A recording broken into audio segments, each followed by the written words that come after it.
There we go. You would be though? Oh, 100%. You could use Okay. all this content for so much other stuff. You could break it down Yeah. and yeah. Well, I just want to introduce you to our audience that is going to be watching this. And I met Blaine Roberts here, I would say 4 or 5 years ago through Mari, his wife. They have always been great community partners for when I had Jamie's mom's house. And we have done a lot of things together. We've done a lot of outreach together. We've done a lot of, I've been to a lot of the tournaments with him. And I am going to now give you the stage here, sir. All So, right, Melissa. but before I do that, I just do want to say thank you very much for letting us be the recipients of the tournament this year. We really appreciate it. Yes, of course. And yeah, I believe we met. It's been that long, I guess. The Jacko days.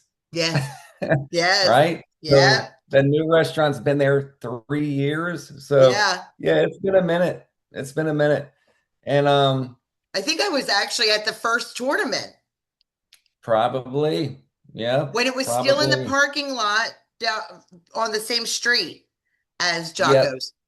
uh-huh, Isn't that yep. funny? But I'm Blaine Roberts for everyone out there watching this.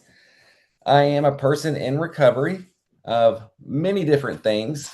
Um, I mean, from a young age, I've always had an addictive personality, um, whether it be one thing or the other, even way before substances. I would get keyed in on something and I would obsess over that something Mm. um, as long as I could. And it, like I said, it could be skateboarding, it could be a girl, it could be whatever. Um, and this was way before I even put a substance in my body. I had that addictive personality for sure.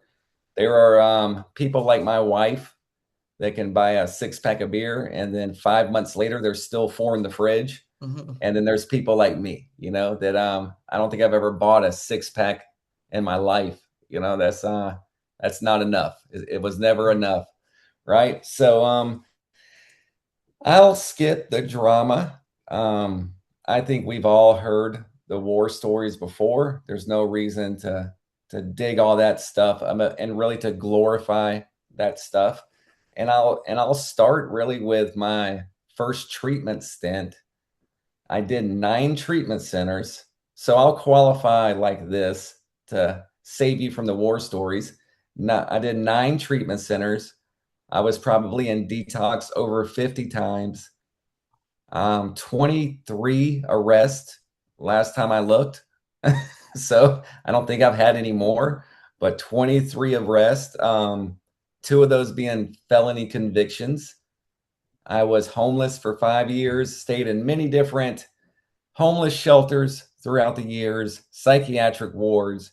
You name the institution, I have been in it many times. I've had many visits to that same institution. And so backtracking, I can't remember the year. I used to know all this stuff, but I remember turning 30 in Mhm. treatment center. So I'm 48 now, so 18 years ago. That's wonderful. Um, I remember the feeling of turning 30 inside of a substance abuse treatment center and like feeling like a loser, like I had that like, dude, I'm 30 years old and I have nothing. Um, and if it would have stuck, if I would have wanted it then, I'd be a lot further along in life, I'm sure. But it didn't. I had to keep going out and I had to keep trying. And every time I went out and tried, it got worse and worse and worse. Um, One of the best things that could have happened to me, now it wasn't then, but when I look back at it, it was a blessing, was my mother finally letting go. I always had certain people in my life that I could manipulate, that I could get $20 from here and there, that I could get what I needed to kind of get me through the moment. And that was everyone from my grandmother to my aunt to friends. And slowly but surely, I had burnt all those bridges.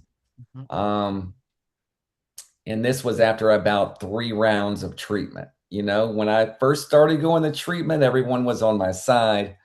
They would bring me cigarettes, they'd bring me money. You know what I mean? Yes, Um, I do. but as I kept going and kept going, it stopped. Even my first like longer stint in jail, I was getting commissary money. Right. Like they still had hope.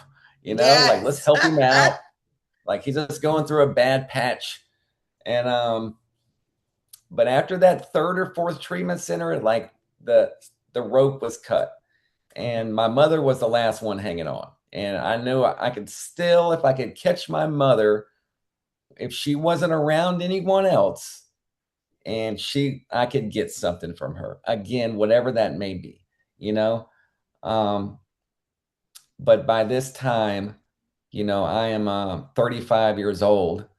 My life hasn't changed since 30, going into my first treatment center.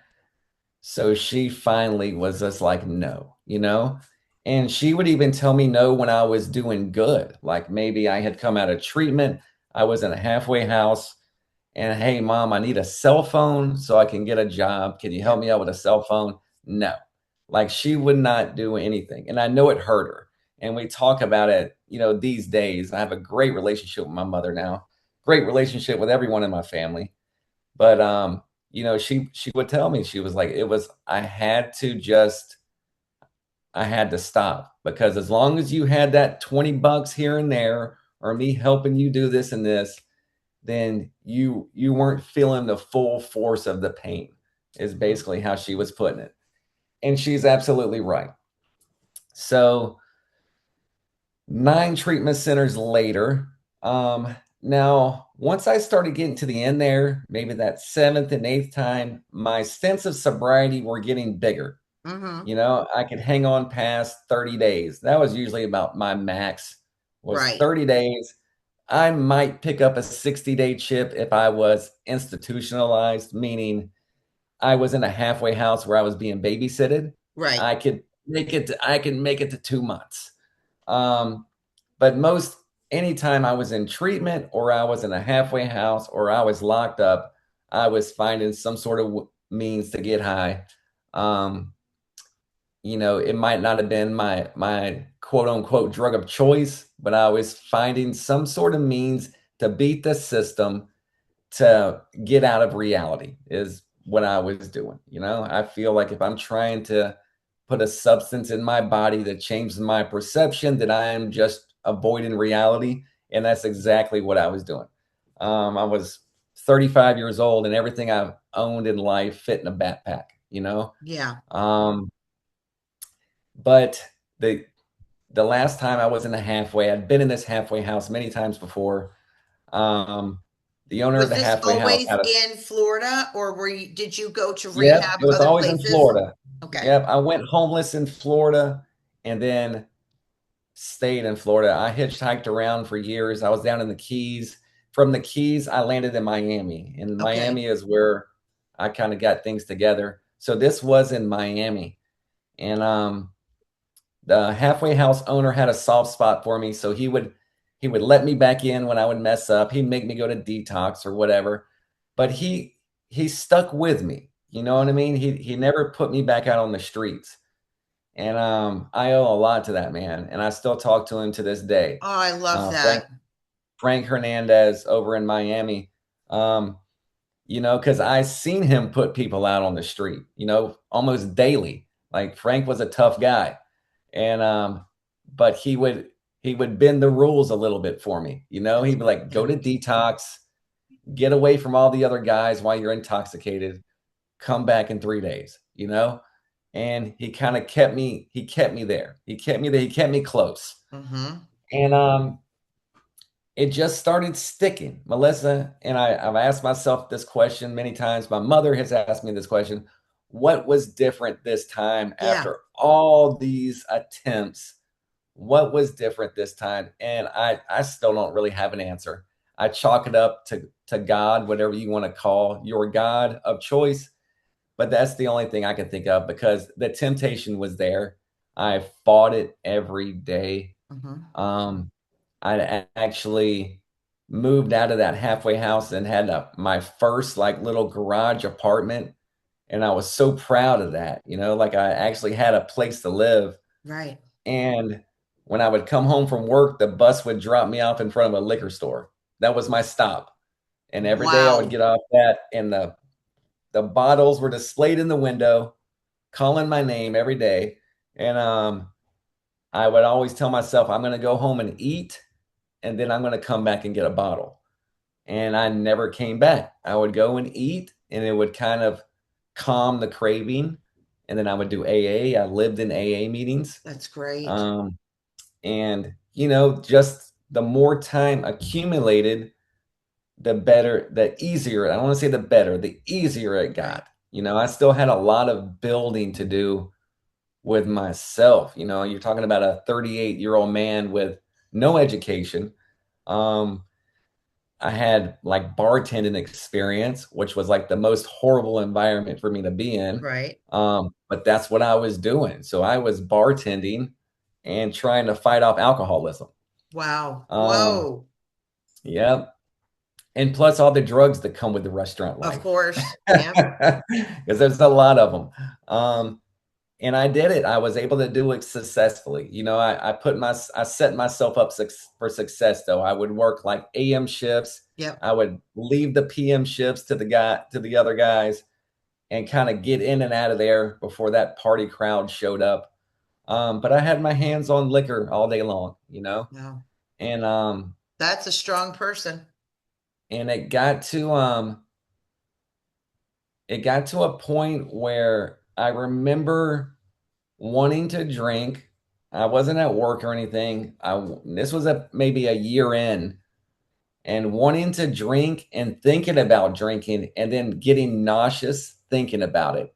Hmm. And that was a first for me. That had never happened. Like the thought of me drinking alcohol made me a little nauseous. Like I didn't want to swallow it kind Hmm. of feeling. And that was a huge milestone. Like I didn't want it anymore. Um, And that was a year so I in. do what? That was a year in. That was about a year in. Hmm. Yep.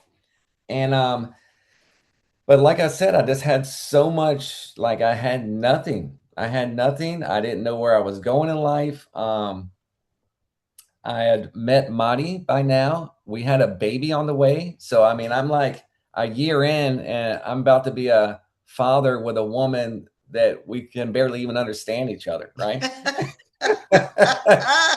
Melissa knows Marty. She knows what I'm talking about. Like, Oh, that's funny. like we didn't even really know each other. We were getting to know each other, Right. during pregnancy.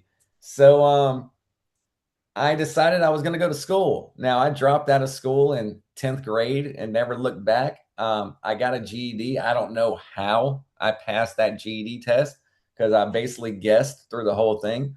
But I did have a GED, and I signed up at Miami-Dade College. They tested me before I went in, and they made me do an entire year of like basically high school classes to Okay. get up to par to where I could even attempt college.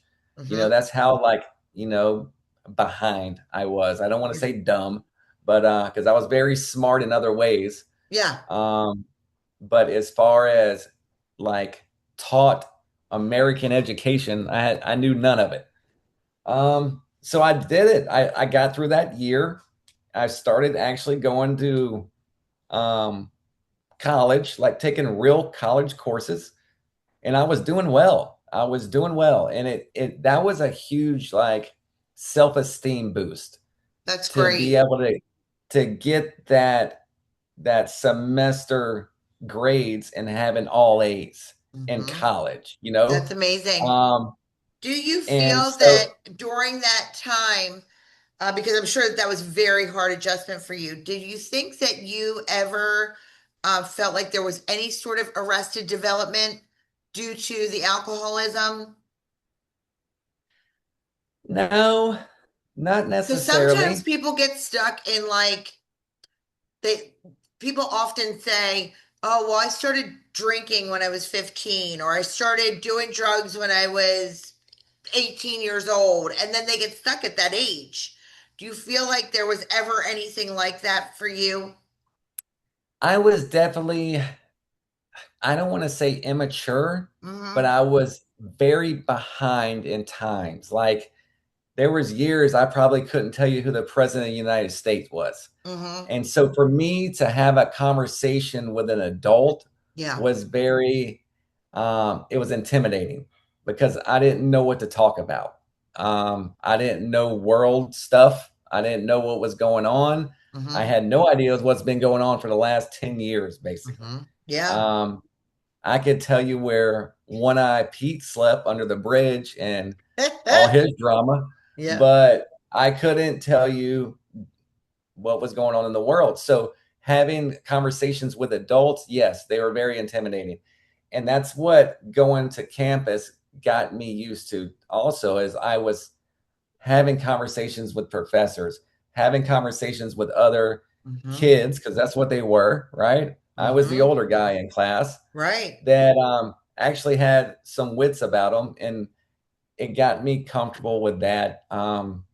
It boosted my self esteem. It made me want more of that. And this is, I don't even know what I was going to college for at that time. I knew I needed to do something. Yeah. I just didn't know what. So that's what Now, I was did doing. while you were going to college, uh, Maury had the baby or Oh, not yet? yeah. Okay. Yeah. Yeah. We had the baby. We got out of Miami, moved to here to Perdido Key. Mm-hmm. Cost of living, we saw that would probably be able to buy a house and live a lot cheaper than paying rent in Miami. Right. And that's something I did in early recovery. 2 years in, I became a homeowner, It's and beautiful.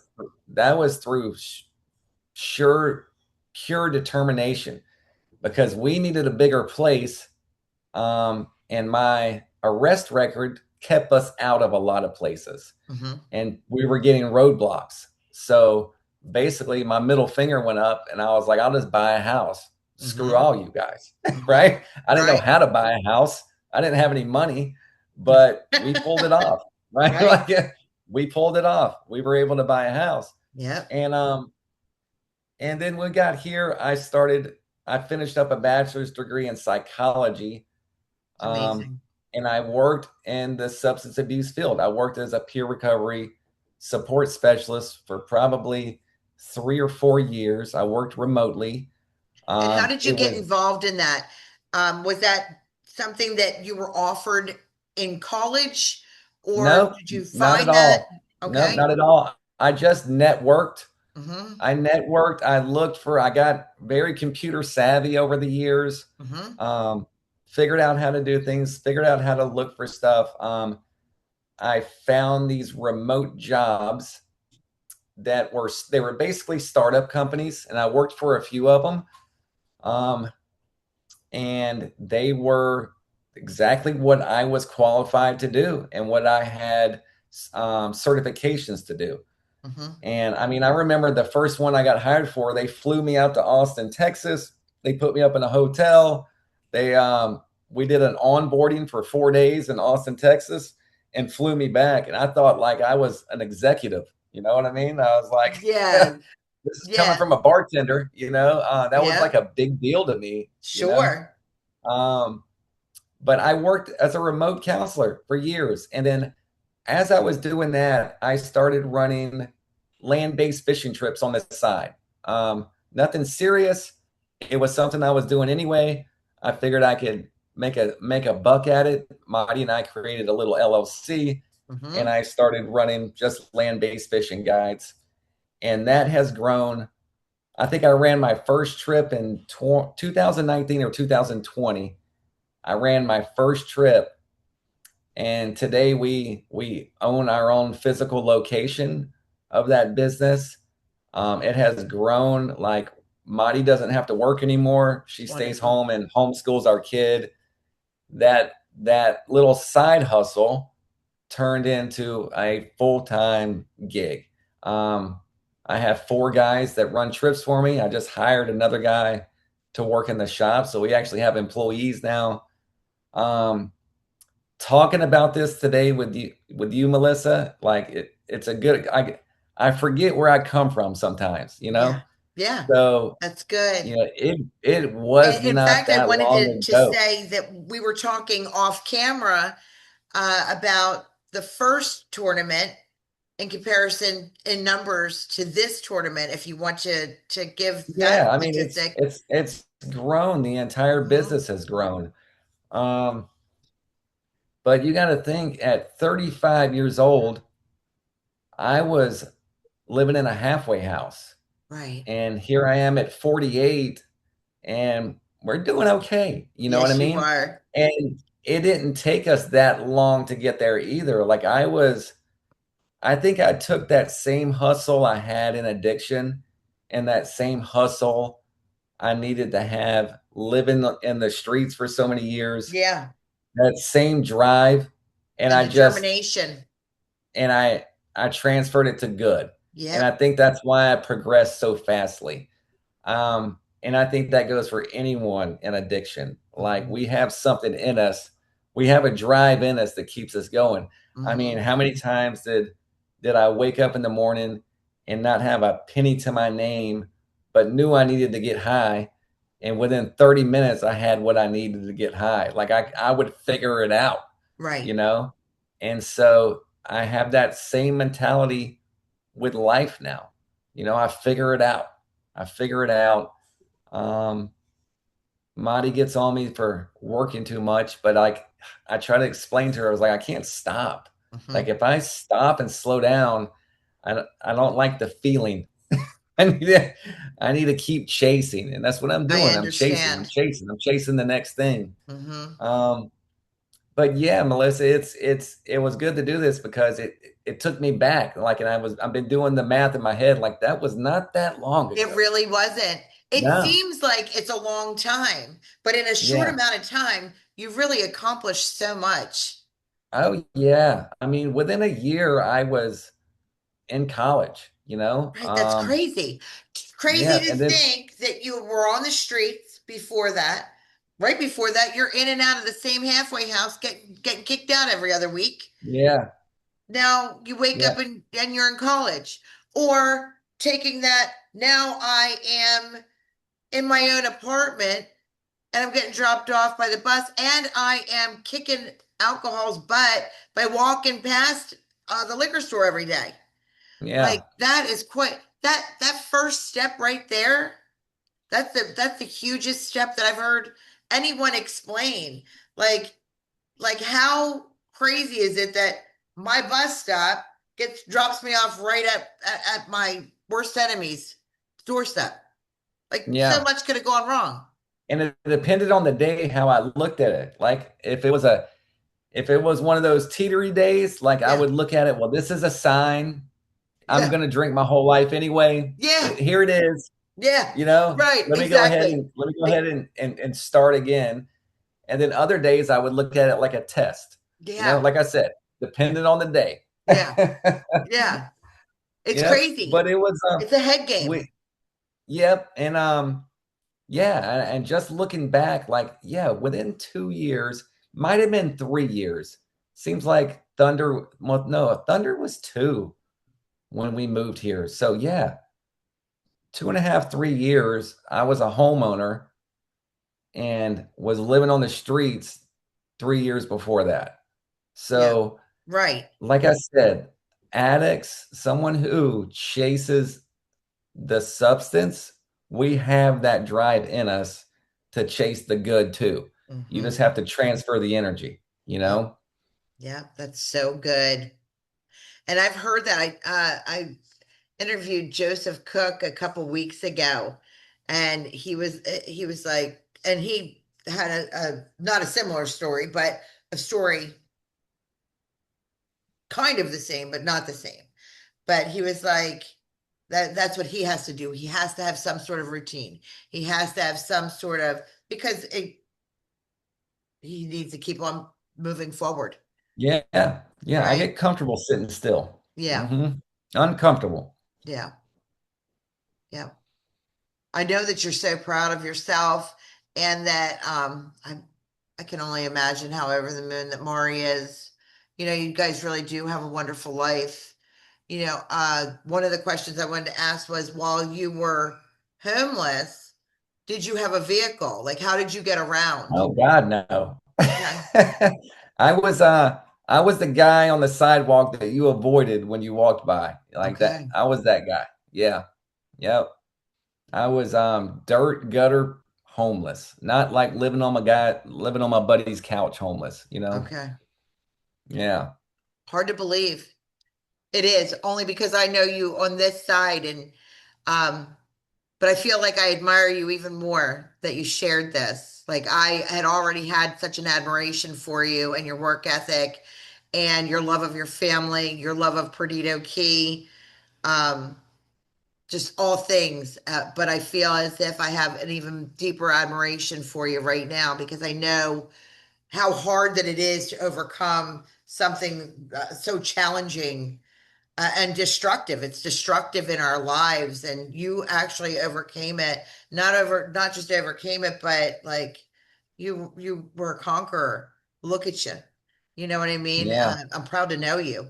Really, And really. it's like the longer I held on, the longer I stayed sober, the more things I accumulated. And when I say things, I'm not talking about like physical things, just more good things were coming into my life that I wanted to hold on to.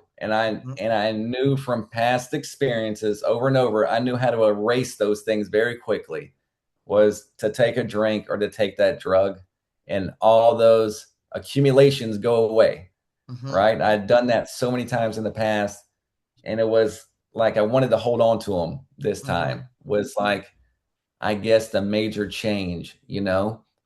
Um, but yeah, it's for anyone out there that's struggling with this, it's like we don't all get it the first time.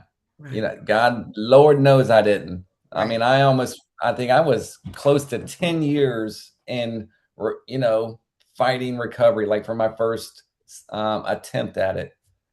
And you know, I mean, at that point, there's two ways out, you know, Melissa. I There mean, you is. know it well. Yes, I There's do. two ways out, you know, either you get it or you don't. Yep. And the don't will put you down, you know. That's the truth. That is. Yeah. Well, I'm very grateful for this conversation. And I know that this is going to hit a lot of people, and I know that you're going to help to change some people's lives. And I know that you were a recovery counselor. Do you still ever feel that, like, if somebody reached out to you, how would you? Are you pro being a mentor? Um, what would happen there? Not at this time. Okay. I did the sponsorship thing in AA for years, and then Yeah. I did it professionally for Uh-huh. years. Um, it's and I say this softly. Yeah. It's like I've moved on from Hmm. that part of my life. I understand. Um, I don't I don't forget. I don't forget where I come from. Right. I know one bad decision will crumble everything we've worked for. Um, but yeah, I've moved on from that part of my life. I think working in the field ruined me. I Because understand. it was I really do. it was 8 hours a day of basically AA meetings, you Mhm. know, and I did that for years and it soured me of it. You know what I mean? Yeah. It's like you listen to so much sad day in and day out Right. over and over and see so much sad and witness so much sad. Like it was time for me to remove myself, you know? Yes, I understand. Um, Even with what I'm doing here with pushing forward, I had been having Jamie's mom's house for so long and listening to so much sad over and Yeah. over. I was like, I am going to have a recovery group on here in which we do, but I'm not going to be a part of that. Yeah. We do have something for the parents as well. Again, that doesn't mean forever. It means for right now, Yeah. taking a step back and change, Small pivoting. s- small doses of it is great, Hmm. like the AA meetings, the once or twice a week meetings, things like that. But yeah, I got too deep in it. Yeah. I got too deep in it. Yeah. Hmm. Because then you get to be, you get relied on almost as if you're like a part of that other human being. Yeah, It becomes very hard and it's hard to separate yourself. it is. It is. And most of those jobs that I was working were 24 hours. So I might have 30 people on a caseload and they would just call whenever they wanted to call, Yes. and it got to be a lot, you know? Hmm. Yeah, it can be really taxing. And this is your time. Like Yeah, if anything that you've showed me here today and showed all everybody else is that like this is really you have evolved into. Like you you've got some things that you can that you're doing now that are for you and for your family 100%. and Yep. I successful. focus all my energy on the heads that are under this roof, Yes. and making a better life for them. Absolutely. Yeah, that's wonderful. And well, I'm grateful to know you. I thank you so much for tonight. And uh and I look forward to many years of us just walking that through life together. I value your friendship. I love Mari with all of my heart. And I just really appreciate getting to know your story even more.